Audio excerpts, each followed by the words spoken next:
It's like this little dirty little bass line. I don't fucking care. Can we move on to a new segment, please?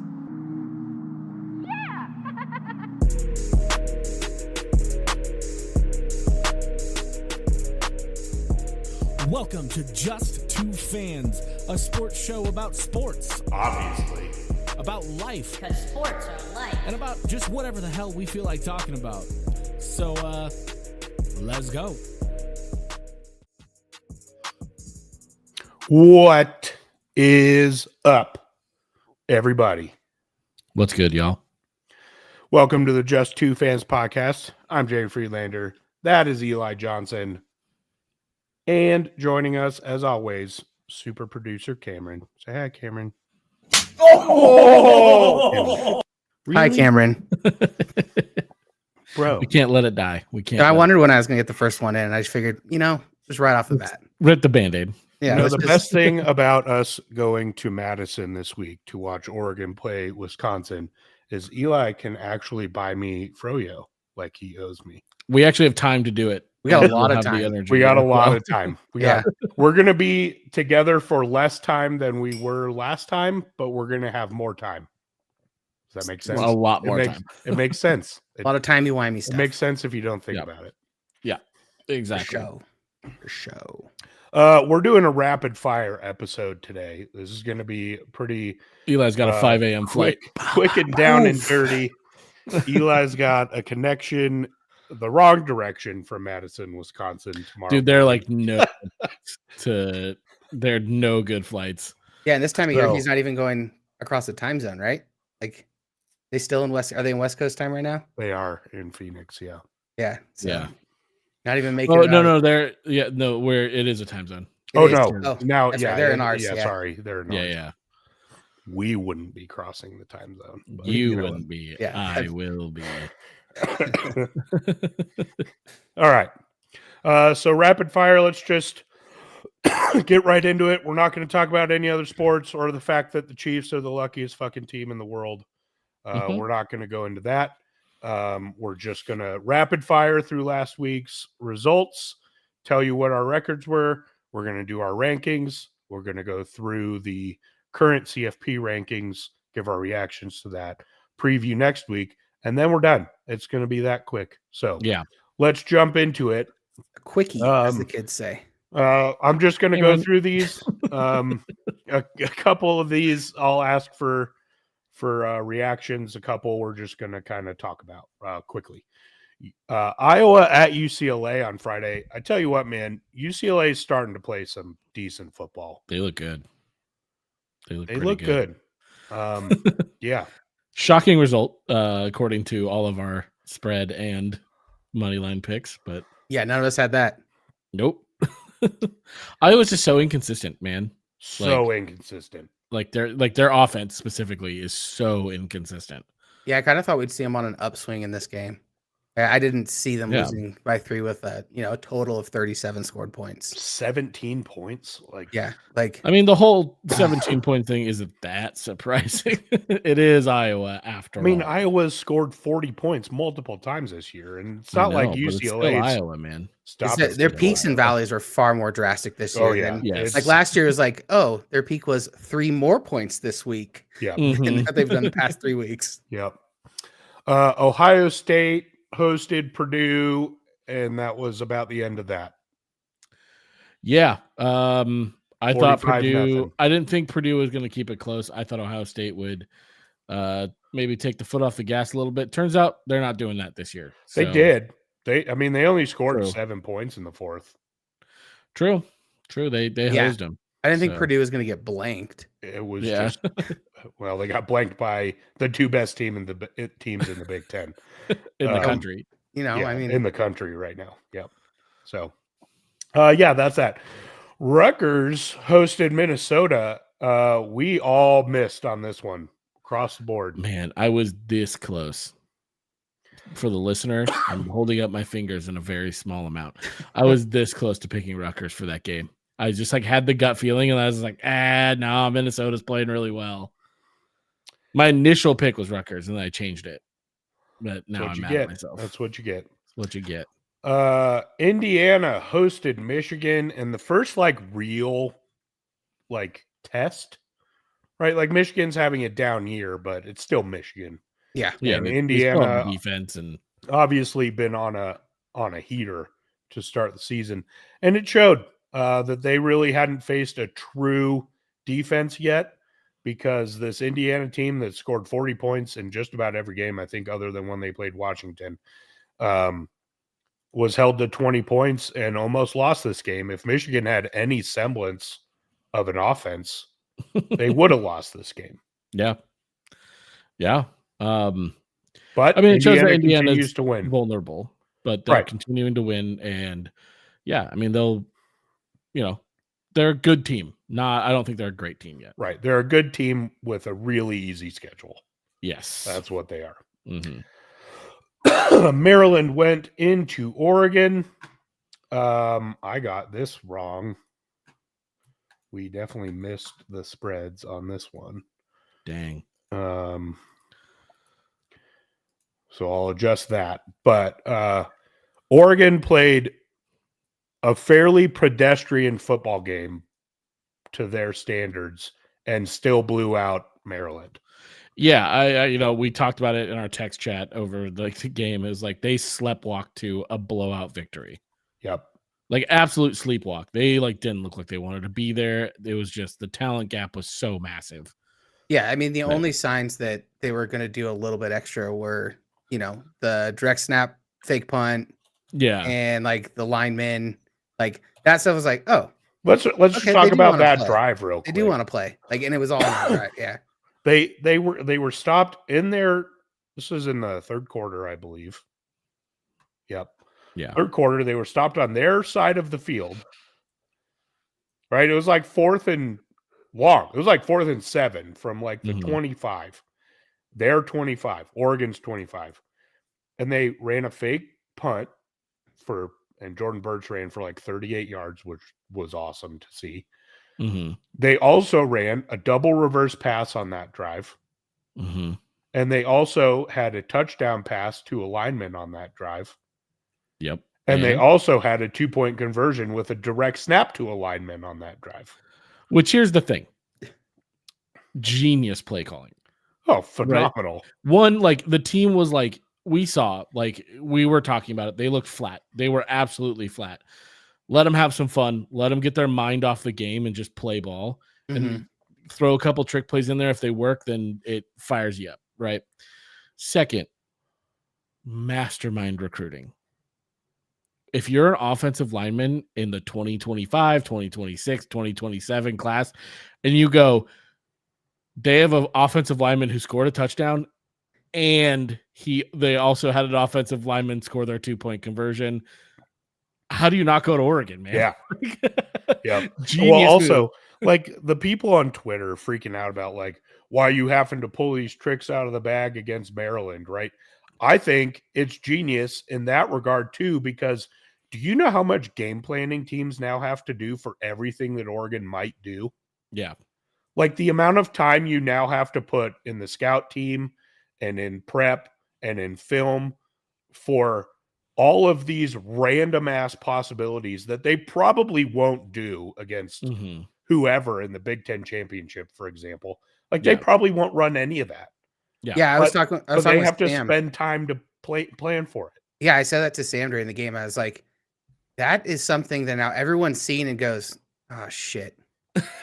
And they have to spend some amount of time at least talking about it or watching it.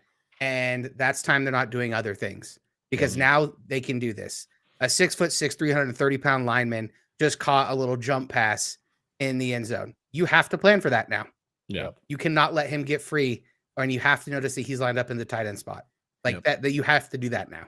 Yeah, and here's the thing, man. Like we're talking about, like everybody's like, yeah, that was kind of a ho hum. It's like a ho hum 3 touchdown win. Yeah, exactly. Also, like, let's not forget where this team was 8 short weeks ago, where we were legitimately thinking they were going to lose to Boise State at home. Yeah. Yeah. And now, so ho hum then was, oh shit, we're going to lose. Yeah. Ho hum now is, we're only going to beat you by 3 touchdowns. Yeah. What a fucking turnaround. Yeah, no, I mean they're rolling. Like if you can be flat and still just Dominate the play football people, game. like absolutely dominate the game. Again, this is one of those games where like when it was close, I was like, I'm 0-0 on the panic meter. Yeah. I think I it was was at 17 absolute 0 the entire time. I think it was 14-10 at one point. Is that as close as it got? I don't remember. I mean, they had a 3-0 lead, but I mean, I We're just used to that. I was We're not used to worried. that. I was Yeah. not worried about that. yeah. No, But yeah, sir. like 14-10 or something close like that. They kept it close for, you know. Yeah, I mean, they went up up 14-3 beginning of the second quarter. Then Maryland came back and to 10, and then Still Oregon- got to figure out the third quarter, man. I don't know what the fuck it is with this team in the third quarter. It's the biggest mystery to me because Dan Lanning is one hell of a motivator. So what the fuck's happening at halftime? I think it's a repeat of the first. We talk about how they're the best second quarter team in the country, right? It's because they adjust and they adjust quickly and they adjust well. And so like when a team goes into halftime and they make their adjustments for the game, Will Stein, you can hear it. Like if you watch the Ducks versus them, you can hear them being like, okay, now they're starting. Oh, now I think Will Stein says, oh, they're coming up field hard now. Right. And so all of a sudden he's throwing these weird ass plays. You know, he's adapting to what they're giving. I guess the other side of that coin, right, is like every time that Oregon's or fans are talking about Oregon having a slow third is they're up big at half. So like there aren't adjustments that Oregon needs to make at halftime. Yep. Right. Because You have to you're come out and rolling in the second quarter. Mhm. Yeah. Right. So then the other team adjusts and so you're right. It would be nice. Just one, like maybe on Saturday, for example. I don't know. Just a thought to like come out in the third quarter and get the ball and go down like 8 plays, just methodical down the field and score touchdown. Just a thought. Nice. Just Dan, if you're listening, it would be nice to do that. Just take the reins a little bit in the third. Let's just shut the door in the third. Like, make the fourth quarter. Like, let's make jump around the most boring fucking thing ever because half the stadium's gone. I'll gladly. You know what? Fine. I don't need that experience. I'll be the one jumping around. Yeah. If half their stadium's gone because we're up by 6. I'll take their tradition. That's okay with me. I'll eat that. Washington at Penn State. Ouch. Yeah. This was a ass whipping. Ouch in a good way, you know. Ouch if you're a Husky. Ouch. Shut out in the first half. Ouch. Ooh. Got Penn State, you two naughty field girl. goals in the second half. Again, this is what Penn State is, right? They beat the teams that are supposed to beat. Sometimes they beat them handily, but when the lights are bright, it just doesn't seem to happen. Yep. Because Drew Eller's not him, man. Drew Eller is not him. Colorado at Texas Tech. The Buffaloes looked rough in the first quarter in this game, and that is putting it lightly. But after the first quarter, it was on like Donkey Kong. That first quarter really boned me too.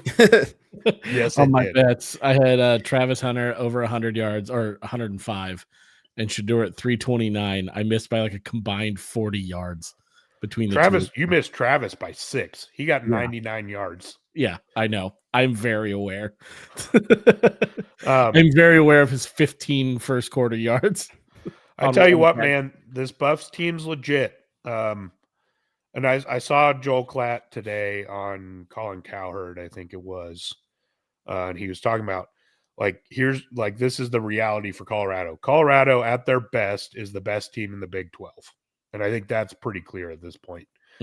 But that's about it. Because if you put Colorado up against, like, Colorado's not going to line up against Oregon, Ohio State, Texas. I mean, any Georgia, team with like a really Alabama. physical defense, they're kind of hooked, right? Like, Yep. um, So, like you but saw it like, with Nebraska, right? With their defensive line, they have a really physical defense, and I mean, it was just they just couldn't do anything. yeah, I think even if you lined this current Colorado team up against this current Nebraska team, I think that result's different. Oh, I probably agree with that. But like, so again, all that to say, I'm under no illusion that Colorado is some like real contender here, but they legitimately are in the driver's seat of the Big 12 right now. Well, BYU is, but I mean, do both they those play? teams have a direct path to the Yeah. Big 12 championship. So they're both in the driver's seat because you get to that game, and I'm taking Colorado over BYU. I'm just telling you that right now. You never know, dude. BYU is like a team of destiny right now. Apparently, They're just getting everything. we'll get to that. Yeah. But here, I got a couple other things in this game. I think the tortilla toss thing's the dumbest fucking thing in college football. Yeah. It's fucking stupid. I don't know And how it you needs can to get away stop. with it during a play. They're getting on the tortillas are being thrown on the field of play in front of the guy receiving a kick. Yeah. What? How is that not a delay of game? Like, if you're throwing a water bottle, it's a penalty. Yeah. They also didn't penalize him for Stupid. that though. So Stupid, man. Really fucking stupid. Oh, the Big 12 refs in this game showed their true colors. they were, 100%. that was a bad crew. Yeah. I mean, reffing across the board has been Across the board, but this one was insane because legitimately Colorado was getting water bottles thrown at them on the sideline actively through the whole third quarter, and Dion screaming at the ref, which he like doesn't do, right? Like Dion doesn't get all that animated with refs, but like he's screaming at him, and literally the CU's film team picked up the audio, and the ref was saying, what did he say exactly? He said basically, your guys are blowing kisses to them. They deserve it, was essentially the sentiment. It's like, what? Yeah, it was like your players are blowing kisses. What do you expect the fans to do, or something like that? Like, no, I don't expect them to throw water bottles. Yeah. Unreal. I did like the video of who was it? Was it Shedeur? Shiloh. He very clearly, it looked like he was actually giving it back to someone. Oh, he just the way he threw it, like he underhand threw it, like he was gonna do like a bottle flip, and to somebody, and like pointed at him, and then the ref came over, and was like, you can't do that. Yeah, and did you hear what the announcers said after he did that? Mm-mm. The announcers were like, and fans are starting to throw stuff at the Colorado bench, and Shiloh's throwing them back. Like, oh yeah, dude, that was get the fuck out of here. If anything, he was laughing at the fucking guy and talked like whatever. Also, if that fence hadn't been there, he probably would have walked it up to him. That was so stupid. Yeah. Anyway, Texas Tech backup. Texas Tech fans have always been garbage. Always. Back in the old Colorado Big 12 days of me growing up, just total trash fan base. So I have nothing nice to say about Texas Tech or Lubbock or anything that they do. Fuck Texas Tech and Lubbock deserve each other. I've been to Lubbock one time.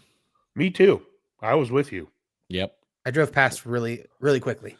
And we stopped we're at not stopping the here. worst gas station, or not gas station. It was a gas store. station back. Was it? Bathroom. The most disgusting. Oh my God, dude.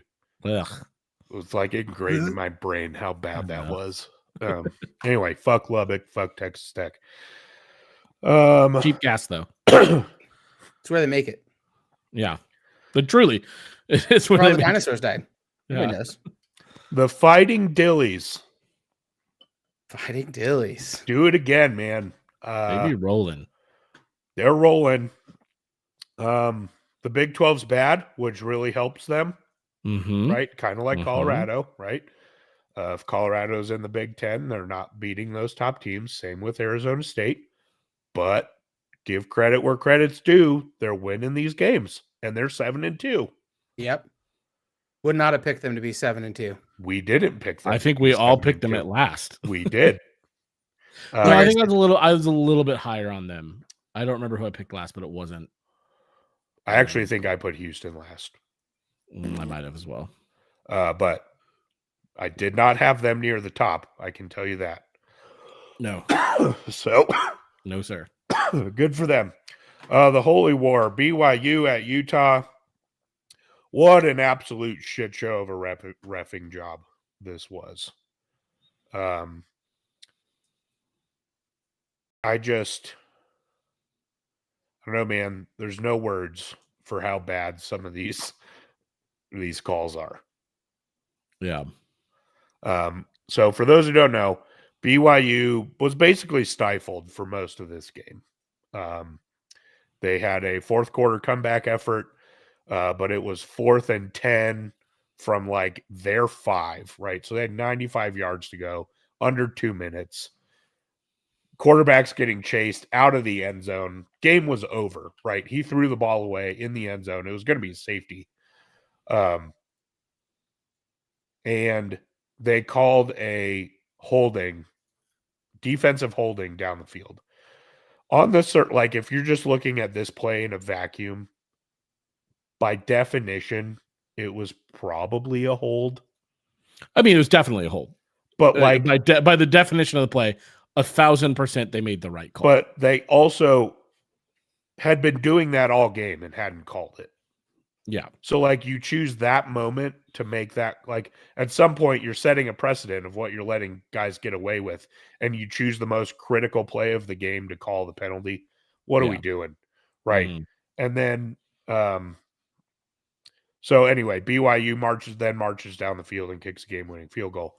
Second game-winning drive of the season with like literally seconds left. So props to them, right? Like they took the opportunity given to them and they took advantage of it. And again, it was a hold. So like in a vacuum, it's not that super egregious, but like, I don't know, man. It just seems like at the critical points of all these games, the refs are just making the wrong decisions.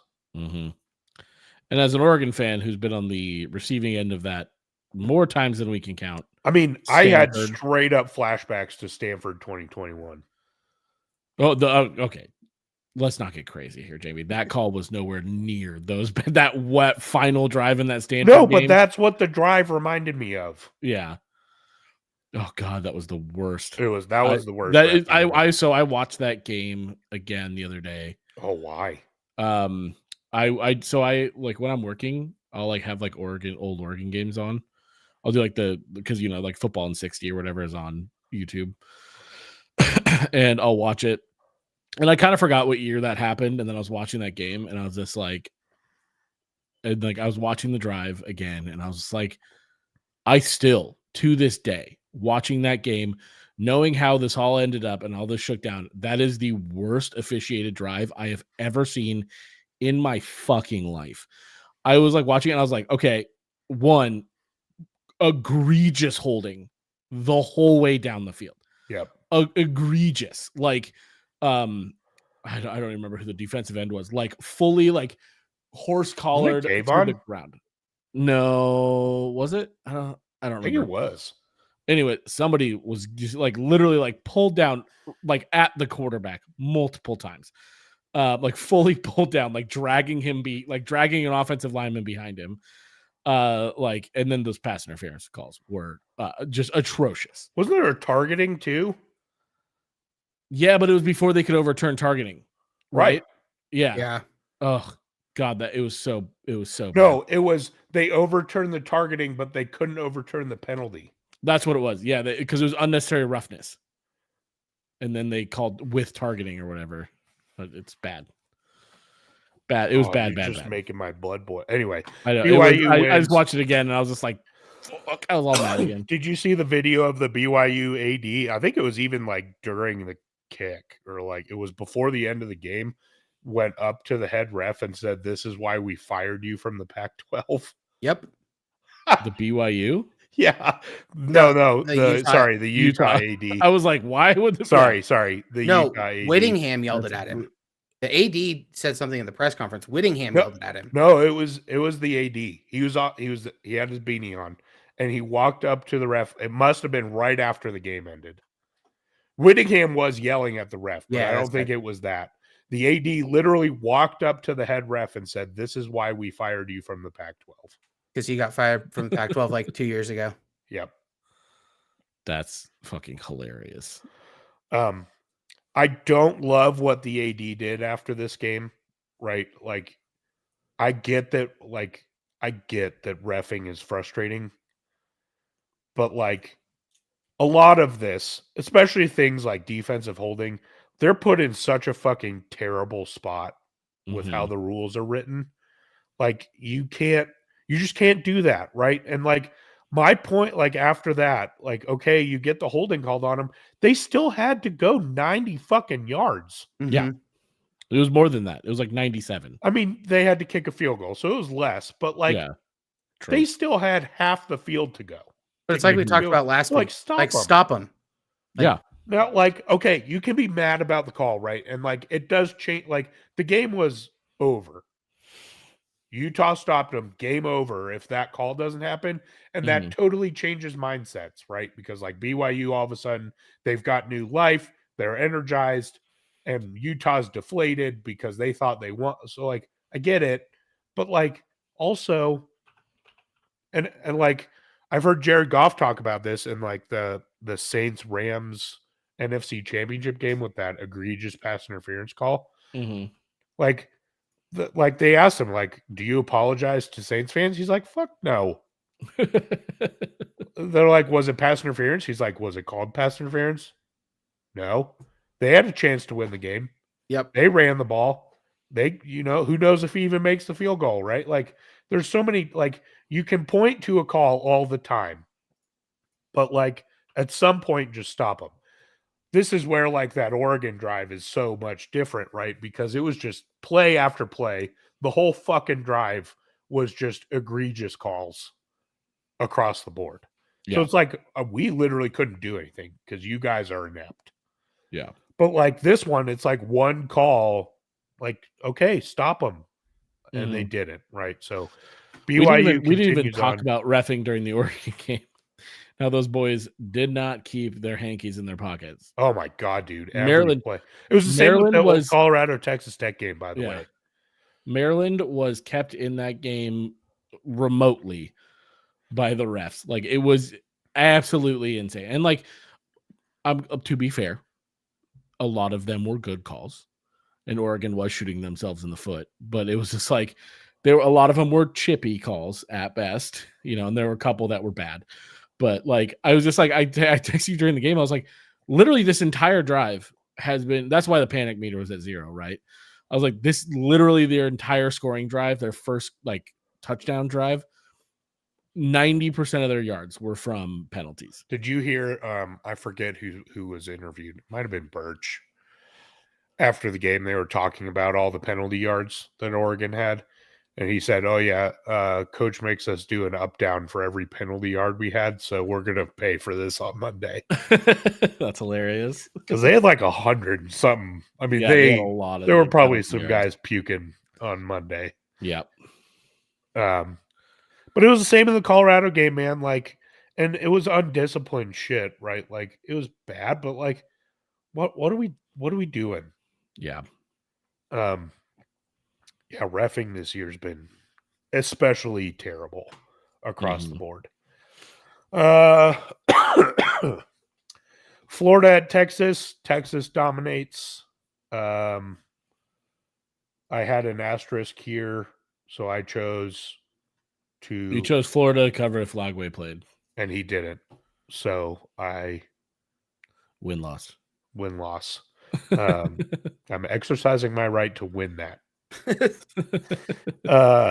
Georgia at Ole Miss. Georgia was exposed in this game. Georgia got whipped. Georgia got fucking whooped. The first time Georgia's lost to a team not named Alabama in 3 years. That's insane. Yep. But And they lost in convincing fashion. They got mollywopped. got absolutely handled by Ole Miss in every facet of this game. I actually think they got beat in every facet of this game. Carson Beck is bad, dude. What? Like, I was on this early. We've all been on this all year, so I want to give us credit. I never saw it with him, but like he's Mhm. been terrible lately. Yeah. Not like bad, like he's been awful. I mean, he's thrown what, like 4 picks in the last 3 games? 4 or 5? Might be more. Yeah, it's a lot. He's thrown 4 picks in November. Oof, buddy. Oofda. 12 Oofda, picks man. in conference. Not good. Nope. 17 touchdowns, 12 picks is his stat line this year. And people were talking about him being a number 1 pick. Like, get the fuck out of here. Or like he was the Heisman favorite coming into the year, wasn't he? Mhm. Garbage, dude. Did you see something like so he's dating one of the Cavender twins, Yeah, I saw that. and ever since she posted that picture of them, he's thrown like 1 touchdown and 4 picks or something. I did not see that. Yeah. That's funny. He's not good, and if he doesn't turn it around quick, they're going to lose again to Tennessee. Yeah. Yeah. The road doesn't get any easier for Georgia. Let's put it that way. South Carolina at Vanderbilt. South Carolina takes care of business. Bad for Eli because he picked Vandy. You know, I'm just going on a limb here. It's fine. Bama at LSU. You talk I don't about it. sorry, just real quick. Go ahead. We went past Texas, Florida, and we talked about Carson Beck and his girlfriend. Don't know if you saw what happened with Quinn Ewers this week. I did not. Some thirsty DMs got Ooh. out, and Yeah. he is down bad, apparently. Yeah. It was unnecessary roughness broke it, but like or Old Rose Sports, is that who? Somebody did, but like they found his like this DMs with a girl, and like he's just like he is like literally begging for her to send him pics. Very weird. Yikers. Yeah. Anyways, it's funny. Go look That it is up. pretty funny. There What it kind of really- world do we live in where QB1 at Texas can't even get some play? Yeah, right. That's what I'm saying. It's hard out here. It's- Alabama at LSU.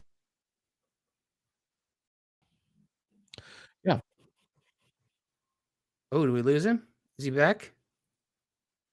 Who's there? Jamie, lost you in the. Oh, I Lost you in the lost room. you for a second. I lost you for like a There we split are. We're second, back then you now. came back. Oh, I've been here the whole time.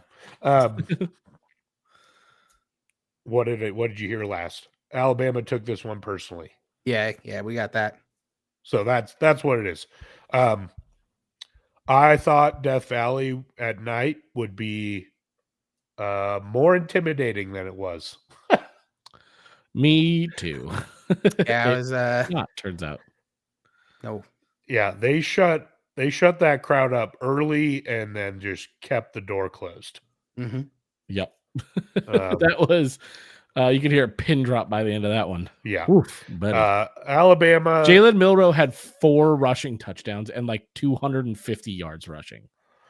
Yeah, The and this is- quarterback at Alabama. This is why it's hard to see how they lost to Vanderbilt, right? Like, I get that Vanderbilt's not bad, but like, how? Alabama's too good for that. Dude, like I don't. Again, it's consistency, right? Like I remember Jalen Milroe coming into the season was like, "I'm going to be the best." Whatever. He still can't really throw the ball that well. I mean, Like, he's yeah, he was fine. only 12 of 18.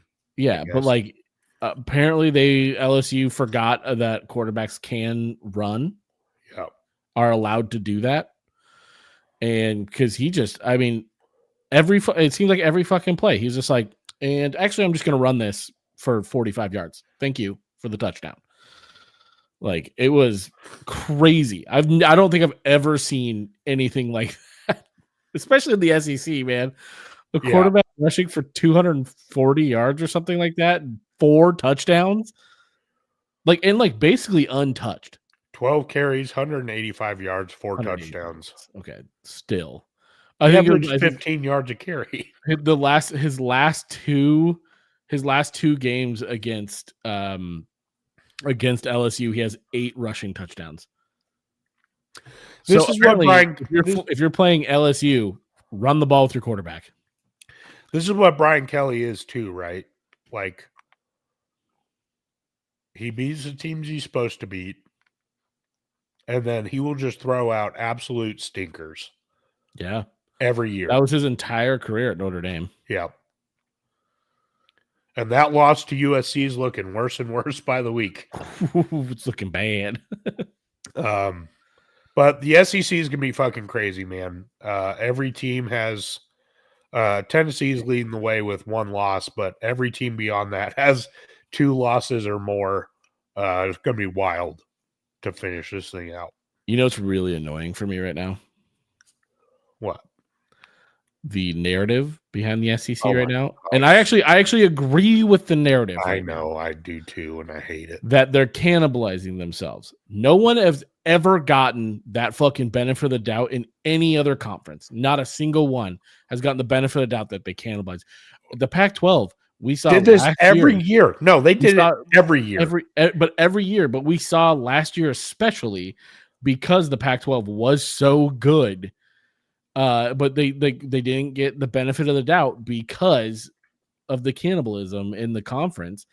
And now all of a Texas is sudden also when it's 8-1. happening to the SEC, they're all so good, right? It's like, come on. Like, They are good. I agree. Like, I just think it's annoying as especially a Pac-12 fan. It's we Like knew the this years was gonna and years we were screaming that from the top of our lungs, and everybody's like, no, you guys just suck. It's Yep. annoying. It's so fucking annoying. There's no other way to put it. I got no notes. That is that. I do want to point out I did miss Texas is also 8-1. But there's like a path here where every team in the SEC has 2 losses, and there's a 3-loss SEC champion. And then what the fuck do they do? I would love that. Gonna be nuts. Well, no, I won't love that because then we're gonna have like 7 SEC teams get in, and you're gonna have like undefeated I guess Army that's true. left out. They're already That is laying true. groundwork for that to happen. They are. I have noticed that. I mean, well, we see it in the poll, like in the committee, I know. right? Like, if Indiana if Indiana loses to Ohio State, I think they will. Like, you're telling me LSU doesn't jump them, They absolutely will. or not LSU? Sorry, Bama absolutely does. Bama does. 1,000%. Indiana jump 'em. drops to 11, I bet. Georgia Lose. jumps them. Yep. Like, it's crazy. Yeah. Crazy. Syracuse, Boston College. Boston College takes care of business. Miami at Georgia Tech. Tech. Who did that last week? One of you. I don't know. We just can't get this right, apparently. Tech takes care of business. Miami playing with fire all fucking year, and it came back to bite them. Isn't Georgia Tech's coach like 8-0 against top 5 teams? It's something ridiculous. Like he has an insane record against like top teams. Yep. I don't know, man. I mean, Miami's against Georgia Tech the last 2 years. Yeah, I mean, again, last year was bad. We've been screaming from the mountaintop that Miami's fraudulent. Like they're just not. This should be their 3rd loss. They should be eliminated from the playoffs right now. 4th loss. 4th. Like 2. This should be their 3rd for sure. The other one is like kind of you could see it either way. Kind of like the BYU Utah. It's like sure. Right. Louisville, but yeah, Louisville. But like the other 2, like they Virginia Tech, they straight lost. Yeah, like actually lost the game. Yeah, and they got, like somehow Virginia Tech got that rip from them. Somehow the Cal Palpatine game returned. Again, bad reffing.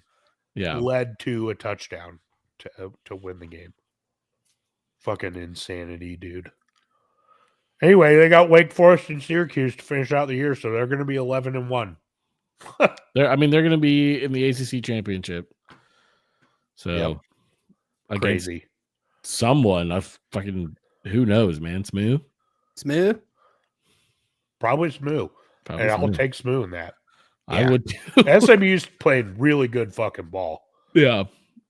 Whoa. Okay, so now you got Florida State, or no, I'm sorry, Miami at 11-2, losing the ACC championship game, and like 5 SEC teams at 10-2. Who gets in? They've said all along they're not going to punish teams for losing the conference championship game, but Miami will We're- get punished. that's going to be put. That's going to be put to the test. Yeah. In that Thank case, God for the if 12 they team playoff if they're this year. looking at an SEC team or Miami who just lost the ACC championship game, that's going to be a true test if they're punishing. Yeah. Like they see if- Alabama if sitting losers- there. losers. Right. If Alabama doesn't make the SEC championship, is Yeah. idle, but is 10-2, and they're choosing between Alabama and Miami, who are they picking? Fuck, I don't know, dude. Miami's such a big brand, though. I don't You know. can't this is where I have a problem with the whole best teams thing Yeah. that they say, because they're setting it up for Miami to be left out in that scenario. And I think that's trash, right? Like, I think they're fraudulent, but they're 11-1. Yeah. Like, at some point, like what they need to do, they need to change it to the 12 most deserving teams re-ranked and restacked by the best. That's how it's got to be. Like, yeah. you have to deserve it, right? Like Alabama could be a 4-loss team, and they could make an argument that Alabama is more talented than half the Well, teams okay. in the fucking. Look at playoff. Ohio State, right? Ohio State has what pretty much like consensus the most talented roster in the country. Yeah. Right. Like, yeah, they're probably the best team, but if they drop another game or two, If they like lose, if they lose to Indiana, and then I guess they'd they be won't idle. lose another one. But Yeah. But if they lose to Indiana, they're a 2-loss team, and they don't make it into the Big Ten championship game. Yeah. And then you're stacking Ohio State against Alabama. And then if Indiana loses in the Big Ten championship game to Oregon, Then they're a 1-loss. They're probably Yeah. safe. but then is Ohio State jumping back in? Like it's It's going to be wild. Yeah. I love it. It's going to be great. I love it. But they're going to be put to test this first year. Are they going to hold true to their word that losing the title game is not going to punish you? Because I just don't know if I buy it. yeah. Florida State at Notre Dame. Florida State is the worst team in college football. Yep. They're so fucking bad. I mean, They're so bad. wow. I finally give them the benefit of the doubt again because I was like, like it's a big spread. Like I could see like Florida State like maybe scrapping this one because it's like a big game, but no, 52-3. no, not even close. They Oh, almost doubled the spread. Yep, I was right when I said never picking them for anything again. Can't do it. Yeah, they're awful. You done broke me. And they've It's now really cleaned good. house. Mike Norvell has fired pretty much every offensive coach. So the process has begun to try to save his own ass. Yeah, I was gonna say because Norvell doesn't want to get fired at the end of the season. I don't think they'll fire him. I don't think Right. they I will don't think either, they but he's covering his ass a little bit. Oh yeah, 100%. That blame is being placed. Duke at NC State. Duke takes care of business. Nothing crazy there. Kennesaw State at UTEP. This was closer than a lot of people thought, but UTEP takes care of business. San Jose State at Oregon State. Time to fully hit the panic button in Corvallis. oh yeah. Even considering the roster turnover, the decimation from a coach leaving, considering all of that, they are still having a disaster of a season. They Yeah. lost to San Jose State at home by 11. Yeah. They only managed 13 points. San Jose State's not terrible, but like they're not good. Yeah. Oof. Bowl game looking questionable, looking not likely for Oregon State. They're probably going to win at Air Force this week, but finishing the season against 18th ranked Washington State and 13th ranked Boise State is not a good end. That does not bode well. So 5-7 is where the Beavs are headed. Mhm. Yikes. All right, that's that. So weekly totals. Cameron and I both go 13-7 on the money line. Eli went 11-9. Yeesh. I went 10-10 on the spread. Cameron went 9-11. Eli went 7-13, which pulls me and Cameron both closer to Eli in the overall, but he's still got a slight edge in the money line. Eli's winning the season 174 and 58. He's got me beat by 1 and Cameron beat by 4 thus far. I, however, have taken the lead in the spread betting. So, yay me. Congratulations. What happened in best bets this week? Done. We're not going to talk about that. Yeah. I I won don't both think of they them. happened. No. Nope, it I won didn't both of them. It's fake news. I won both of them. I'm back above 500. All right. Let's get into the rankings. Ready? First, we'll talk about the actual CFP rankings. We'll just do the top 12, talk about where we're at, and then we'll do ours. So currently, 1 through 5, we've got Oregon, Ohio State, Texas, Penn State, Indiana. No real surprises there, although Mhm. what has Penn State actually done, right? Like who they actually beat. But that's where we're at. 6 through 10, we got BYU, Tennessee, Notre Dame, Miami, Alabama. And then 11 and 12, we've got Ole Miss and Georgia. That puts Boise State at 13th, which means the first team out, if the season ended today, is the Georgia Bulldogs. Ooh. Love to see it, man. Parody, baby. So good stuff there. Colorado sliding in at 17 this week. Just keep on climbing. So that's where we're at. All right, let's get into our rankings. They're going to look different, and that's They are. good. It was a little fun for me doing it this week. I changed up the format from last week. You'll get Jamie's 12 spot, and then where he puts them on the bracket. Then Eli will go 12, his spot on the bracket for them. We'll just go back and forth, little ping pong style. Get this thing done. Sweet. All right. At number 12, I've got the Miami Hurricanes. Reason, they're fraudulent. They should have 3 losses, but they don't, so they deserve to still be in here. Okay. At number 12, I still have the Notre Dame Fighting Irish.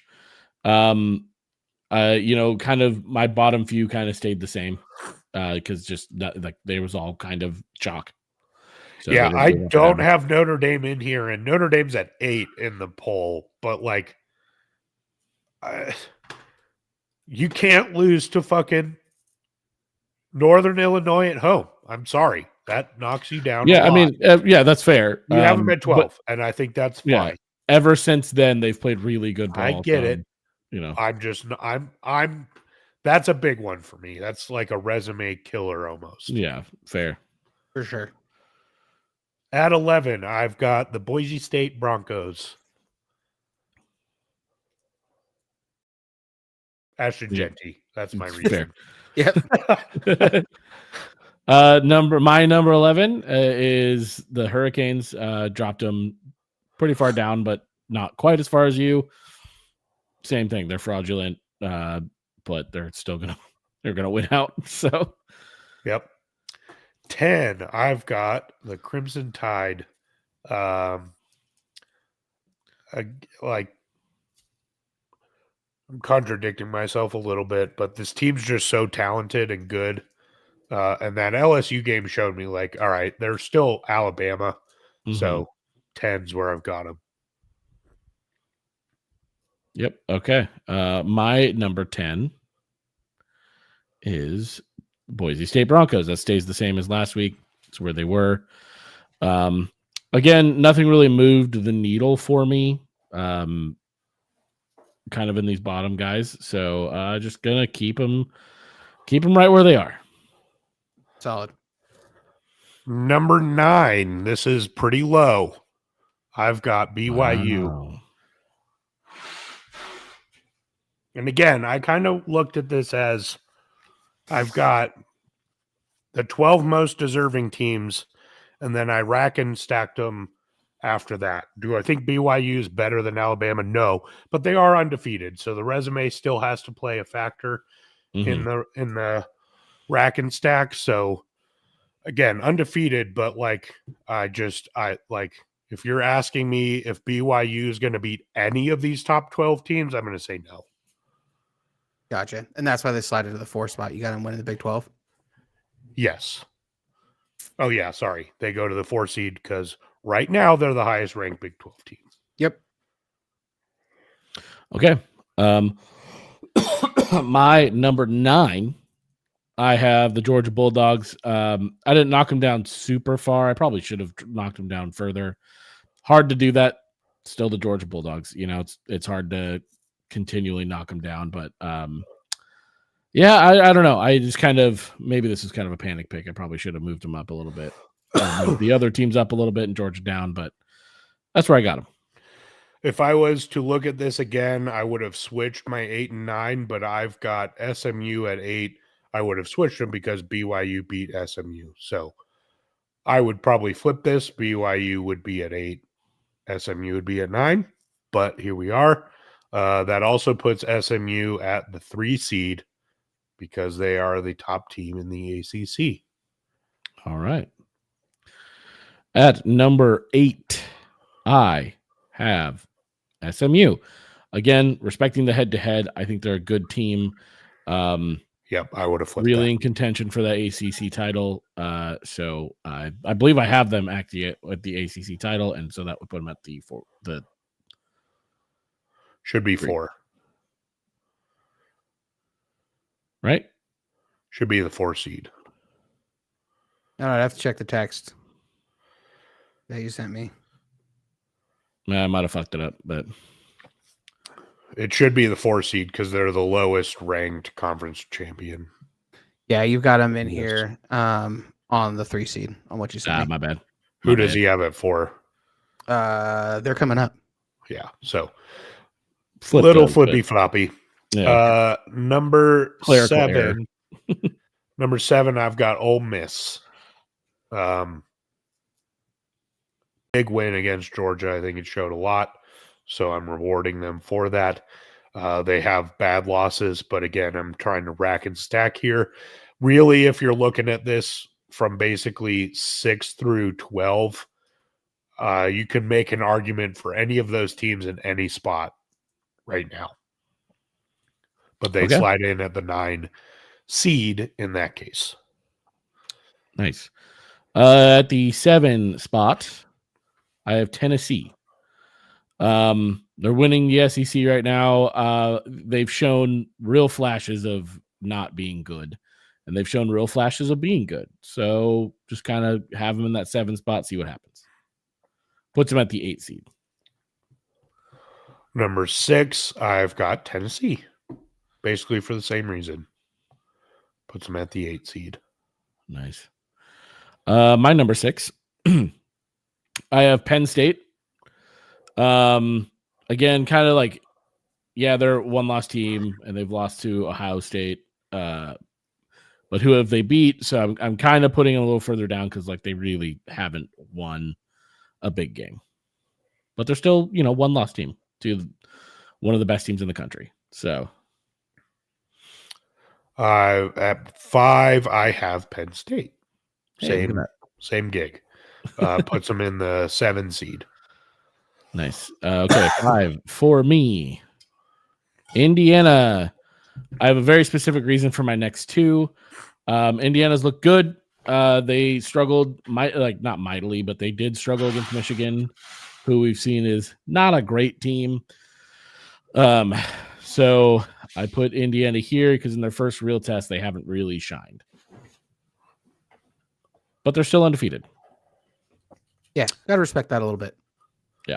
At 4, I have Indiana. copy paste the notes. Sweet. At number 4, I have BYU. We have a big gap here. This is deserving on a resume, right? They've got 2 really good wins on their card, and yeah, maybe they haven't looked great. This BYU team hasn't passed the eye test yet this year. That's right? where I'm at. Yeah, Just but don't do it for me. this is a deserving rank for me. They've valid. They've won good games, which is more than that's why I have Indiana lower than them, because Indiana hasn't. I mean, Michigan's their biggest win, but like Michigan's not that good, and BYU has a couple ranked wins under their belt, so Fair. that puts him at the 3, not The 3 seed. but- I didn't even catch that when I was looking at it either. yeah. Just like pulling pictures over. I'm fully honest. My BYU is probably a pure overreaction just because they have not looked good doing it at Yeah. all.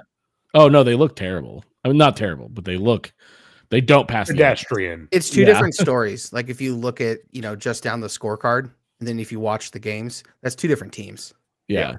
Well, it's the opposite of Indiana, right? Mhm. Indiana passed the eye test, flying colors for the most part. Yeah. But like their resume just isn't there. Right. Yeah. Yep.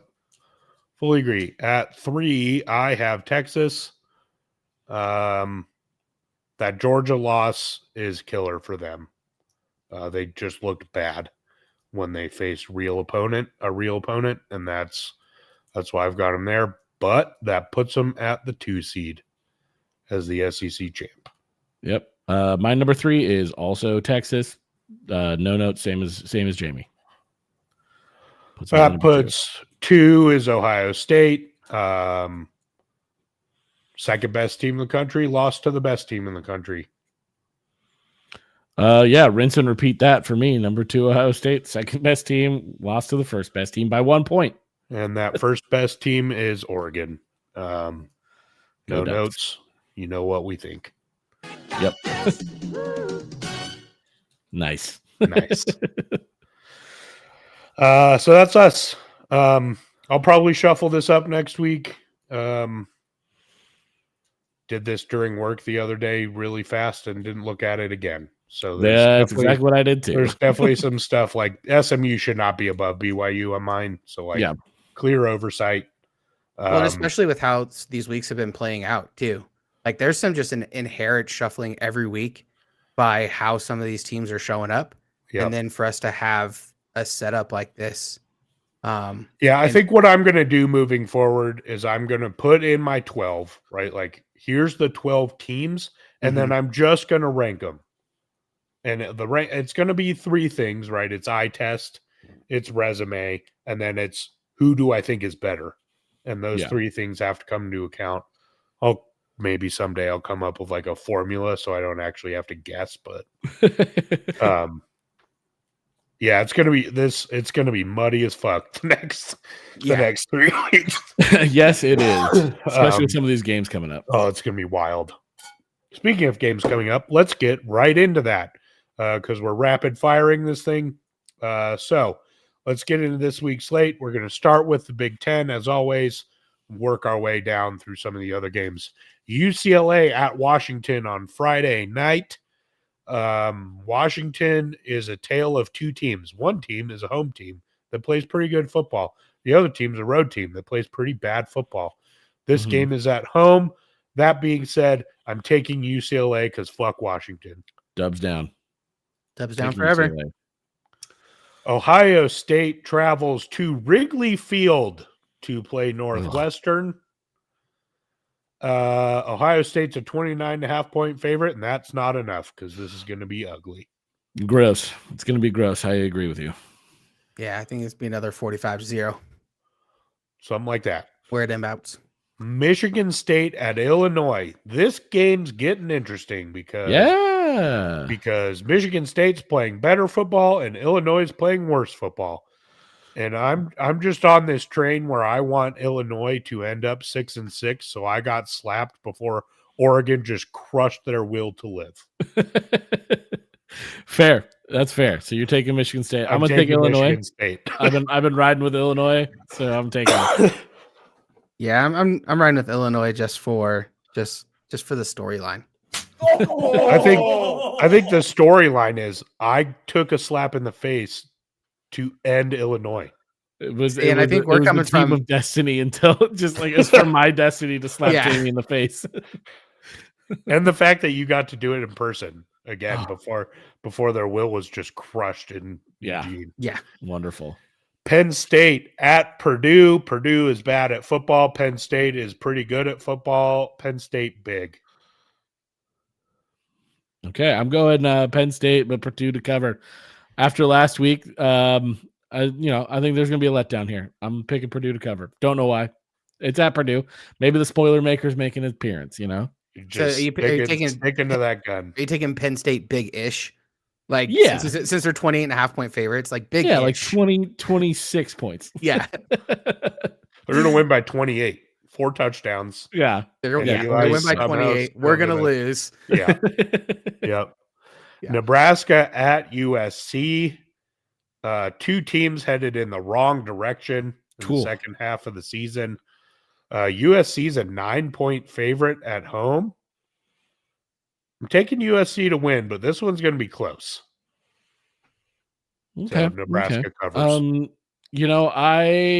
Nebraska is either an okay team or a terrible team right now. Depends on what Dylan Raiola you get. So I'm going USC and USC to cover. Yeah, I'm I good got with that, by the way. USC and Nebraska against the spread, but I don't know. It really, like you said, it really depends on 9 who feels shows up. right. Like 9 definitely. this is feels probably going to be a 10-point game, honestly, Yeah. and I'm Yeah. going to lose by a fucking point. right. Depends on if that last field goal goes in. Right, yeah. Rutgers at Maryland. Maryland's a 6.5-point favorite. It's now 5.5, actually. I'm picking Maryland. Don't know why. Probably shouldn't. But I'm sticking with it because if I change it, I'm going to lose. Fair. After the win last week, I like Rutgers in this game. Why not? I think Minnesota's playing better ball than Maryland. So Yeah, that's fair. That's fair. Kind of like what I saw out of Maryland's wide receiver core last week. ooh, they're good. They were good. If they can keep that up against a lower quality secondary than what Oregon's thrown at them, I think that they can do it. 5.5 is definitely. This feels like a hittable for 'em. touchdown game. Yep. Yeah. So The game we will be attending in Madison, Wisconsin. Sir. Ducks traveling east. Ducks are a 14-point favorite on the road. Oregon's playing good ball on the road this year, man. They're playing some of their best football on the road. Kind of like Colorado, weirdly, other than the Nebraska game. But anyway, I got the Ducks by a healthy margin in this one. 21 to 35, honestly. Like this could get ugly. Yeah, I agree with you. Wisconsin's been really up and down this year. The Ducks just keep getting better. Everyone keeps waiting for the trap game for Oregon. They keep waiting, and I think last week was the week. Right? They played flat and they still didn't get trapped. I trust this team. So yeah, I'm going Oregon and Oregon to cover. yes, like that. Utah at Colorado. Moving on to Big 12 play. This is big noon kickoff, 10 a.m. in Colorado, which sucks. Colorado is now an 11.5-point favorite in this. Utah's backup quarterback is now out, so they're now on to their third string true freshman quarterback who started a game or two this year and looked bad when he did so. I got the Buffs pretty big here. Utah's offense is not good. Their defense is okay still, but not good enough to keep up with Colorado's receiving core. Cool. Yeah, I mean, I got CU, and I got CU fairly big in this one. I think the BYU game was kind of the rivalry game magic, and I think Utah comes back down to earth after an emotional loss, and I think they're kind of defeated. So Yeah, emotional loss. Got to go on the road In some of these games where it's been, an 8 or 10 point spread, I've taken CU for 14 as the spread, and they've nailed it every time. So I'm going back to that. I'd say it's CU by 14 easy. Yeah, it might be bigger, right? Yeah, If CU comes out and plays football, if they just play football, this could be ugly. Yeah, and they're at home. Honestly. And after getting that win at Texas Tech, I think everything's set up for them to just blow the doors off of the next people they see. And Boulder's excited, man, as they should be. Boulder's very excited. It's not a night game. It is. It's a morning game. It's a morning game, but I think it's set up for them. Yep. Arizona State at Kansas State. The Fighting Dillies go into a hostile road environment against one of the top teams in the conference. Kansas State's a 9-point favorite. It's now 8.5. I've got Kansas State winning this one by a touchdown exactly. Yeah, that's about where I have them too. I have this as like a field goal touchdown kind of game. Yeah, I think Arizona State is going to lose this by 2 points. 2. That would be impressive, right? Like, if we're looking at this objectively, Arizona State should get killed. I don't think they're going to. I think they're going to keep it close the whole time. I think they're just not going to get over that hump at the end of the game. Kenny's got this team playing really good ball. They're playing good ball. It's fun to watch. And again, the Big 12 is just kind of wide open. So that's where we're at. Cincinnati at Iowa State. Iowa State has dropped 2 games in a row. Can they right the ship against Cincinnati at home? They are 9.5-point favorites. And I say yes, and they cover. So emphatic win, I think, for the Cyclones. Agreed. I think they bounce back this week. Yeah, we've got them all. All of us have them bouncing back. Kansas at BYU. This Kansas team has figured out what football is. Look at them. Look at them go. They have their 2-point loss to Kansas State, which we watched when we were in Eugene. They should have won that game. They fumbled it away, literally. Beat the shit out of Houston. No surprise there.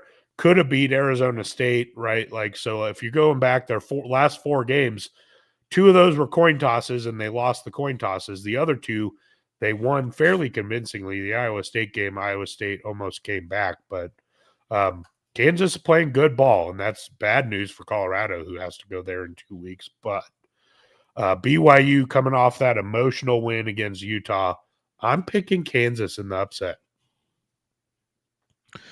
I'm sticking with the team of destiny right now. The Fighting Joseph Smiths. Here's the thing. They've already experienced an emotional last-second win. They're used to it now, right? So I don't see this as any different. For some reason, they keep winning. So I'm gonna stick with them. Yeah, I think this one I kind of flipped a coin, and I said I'm just gonna go all in on one team, pick money line and spread, and say let's go full chaos. That's the one. Let's just see what happens. I got to pick up a couple wins somewhere, so I got to differ a little bit from Eli.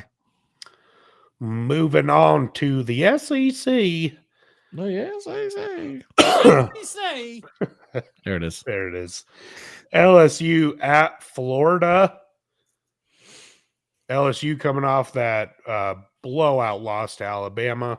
Florida in the middle of this absolutely brutal fucking schedule. LSU's a 4-point favorite here. I think this one's going to be, it might be close at half, but I think LSU is going to pull away in the second half. Yeah, I think there's going to be some anger in the heart of LSU players, and they're going to come out and they're going to fire away on these guys. Yeah, I think this goes 2 ways. Both of them LSU wins. LSU just beats the doors off them after halftime, or this game's just going to suck to watch. Are both these teams that bad? So maybe. Could be. We'll find out. Missouri at South Carolina. Missouri finding ways to pull out wins out of their ass last week, for example. Mm-hmm. You talk about a team that is 7-2, but looks nothing like it. That's the Missouri Tigers. Yeah. And then you got South Carolina with Beamer Ball playing about as good as they've played all year. Yeah, playing great ball. 13.5-point favorites. That feels large to me. So I'm taking out South Carolina to win. Mizzou to cover. Still feels like a 2-score, 10, 13-point win to me. Yep, that's kind of where I'm at too. Yeah, I agree. Beamer ball's been impressive since that switch got flipped on. So not going to pick it until it loses. But 13.5 is a lot. Game of the week. We've got the Tennessee Volunteers traveling to Georgia. Georgia's a 10-point favorite now. I originally wrote down that Georgia was going to cover, and I don't believe that because of all the stats that I threw out about Carson Beck, because he's playing bad football. Not like okay, like bad football. I think this is going to be a just ground and pound, ugly, gross football game that Georgia wins, and Tennessee just felt like was right there the whole game, and they just can't pull it out. Yep. Yeah, Georgia's going to be uncomfortable at certain points in this game. The whole game, probably. Like, just ugh. Maybe even till the last drive. Like, this feels like a missed field goal by Tennessee kind of loss to me. Yep. Yeah. As Tennessee's coach in our free-for-all league, I can tell you Georgia is an absolute thorn in my side every time I've played them. I actually had to play them in our Just Two Fans league. It fucking sucks playing Georgia in college football 25. It fucking sucks. So I'm taking Georgia, but Tennessee to cover because I think in that game, I think the best score I've ever gotten on Georgia, I think it was like 35-27. Like I just can't do anything against him, man. That's great. Yeah. Clemson travels to Pitt. Clemson coming off a pretty terrible loss at home. Who'd they lose to? Virginia Tech. Virginia Tech. No, No, they won that one. They won. Louisville was the game they lost. Yeah. Anyway, Clemson's a 10-point favorite on the road. I think they cover this. Pitt's been good. I think Clemson's just too good in this case. 2-touchdown win feels right. I'm taking Pitt on the money line. Gut feeling. Go with it. I like it. I like that confidence. And as their coach in college football 25, I appreciate you backing my team like that. Yeah, of course. Anything for you. I appreciate it. They're a fun team to. They don't run as many jet sweeps in real life, and I think that might be the difference right here. So many jet sweeps. If I don't run 18, I didn't run enough of them. Like,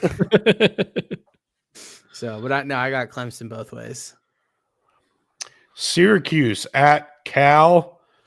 Cal, man, like if you just look at this Cal schedule, those 4 games they lost in a row, every single one of them could have and or should have been a win. Like, there's a very real universe where we are talking about a 10-0 Cal team. Yeah. 9-0. Sorry. They've only played 9. Yeah. But like, they've looked good though. They have a 1-point loss, a 2-point loss, a 1-point loss, and a 5-point loss.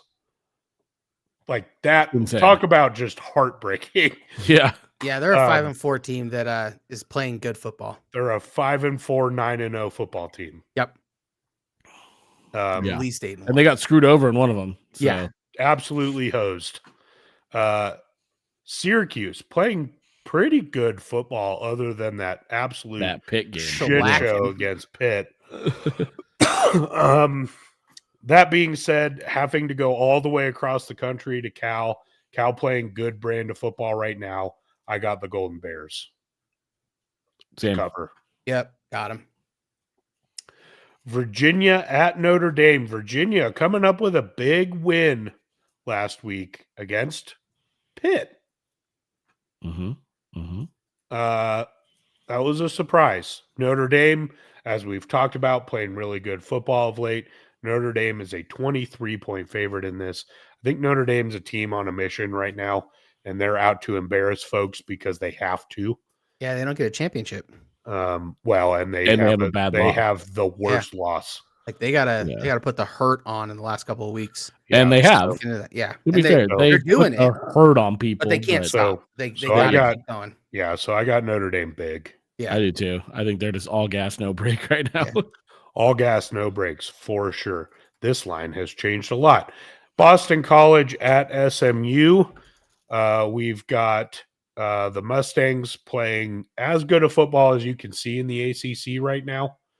And then Boston College, very up and down, hit and miss this season with their first season under Bill O'Brien. So I got SMU in this one. I got SMU probably by 3 touchdowns. Now that the line's 19.5, I'm questioning, like 20 felt right. And when the line was 16.5, when we first did this, I was pretty confident. Now I'm not. I'm going to stick with it, but sorry, I don't love it. I'm going to go SMU, Boston College to cover. It feels like one of those games where Bill O'Brien's just going to be pest. yeah. Like they're just not going to let SMU like just run away with this one. Yeah, I just looked at their record and their wins. I'm taking Boston College to cover. Sorry, that was the wrong place. Boston College to cover. Yeah, especially with that spread change, I'm going to take Boston College against the spread. Boise State at San Jose State. The mighty Spartans took down the Beavs last week. Can they do the same thing to the Broncos? The answer is no. No. Boise State big. Ashton Genty. The Fighting Ashton Genties will win this by 4 Ashton Genty touchdowns. Yeah, he's going to cover this game on his own. Easy. Tulane at Navy. I really wanted to get to 20 games, so that's why this one ended up in there. Navy has come back down to earth since their great start to the season. Tulane still playing really good football, with their 2 losses being to 2 pretty good football teams. Although was one of them Oklahoma State, because that looks way worse now than it was. But anyway, I still have Tulane winning and covering. I do too. Yeah, I do too. I think that, like you said, since that Notre Dame loss, they lost to Rice. They did beat South Florida, but I think this Tulane team is going to give them more than they can handle. And we'll be reminded that they're a service school, and it was a fun storyline while it lasted. And we all just have to get behind Army until Army plays Notre Dame, because Notre Dame's on a mission. So either way, I think that this is going to set up for a really fun Army Navy game. Yes, it is. Games with this last half of the season. Yes, it is. Agreed. Best bet. I've got Colorado minus 11.5. Colorado went into Utah last year with a really bad team and a backup quarterback, because Shedeur didn't play in that game, and still was one bad call away from bringing that game to overtime. Colorado has gotten markedly better since that team that we're talking about last year. Utah has gotten worse since that team we're talking about last year. I think this is a blowout in Boulder. Buffs big. Yeah, I was considering that. I am going to go with Arkansas State on the money line against Georgia State. Georgia State's a 2.5-point favorite, and I think Arkansas State wins the game. So I like it. That's where we're at. So I got to take Georgia State minus 2.5. Yeah. Why don't you just? Did you do money line? Or why don't you take Arkansas State plus 2.5 at least? I'm taking Arkansas. Okay, Arkansas State plus 2.5. Okay. To win. Arkansas State to win the game. Yeah, I guess. They could lose by 1 though, and then you could still win the best bet. So take the Okay, spread. Take the point. I'll take the the points in this.